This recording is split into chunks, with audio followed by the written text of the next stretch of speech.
Une maison bombardée, détruite par les flammes. Dans cette zone contrôlée par les séparatistes pro-russes, les affrontements s'intensifient avec l'armée ukrainienne, à tel point que nul ne sait de quel côté viennent les bombes. Et les civils en sont les premières victimes. De l'autre côté, dans ce village encore contrôlé par l'armée ukrainienne, plusieurs habitants font leurs bagages, résignés et inquiets de voir les Russes arriver chez eux. J'ai mon travail ici. On a toute notre vie ici. Ce n'est pas beaucoup. Ce n'est pas le luxe, mais c'est chez nous. Quel gâchis. Je vais essayer de recommencer ma vie ailleurs parce qu'ici, il n'y a pas de futur possible.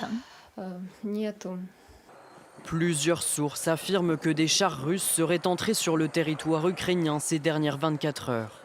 Sur ces images satellites, des chars et des troupes massées près de Bolgorod. Ici, en route direction Rostov, toujours en Russie, mais toujours plus proche des frontières ukrainiennes. À Moscou, le Parlement a entériné la volonté de Vladimir Poutine de déployer l'armée dans le Donbass.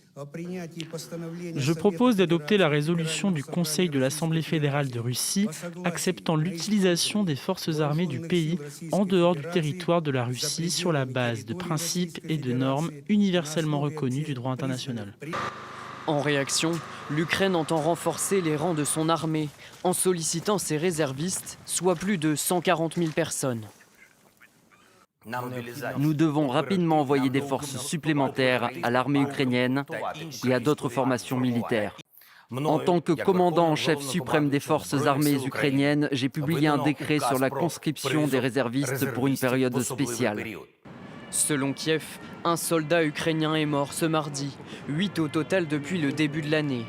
Dans l'escalade militaire, les Nations Unies continuent d'appeler au cessez-le-feu alors que les affrontements continuent.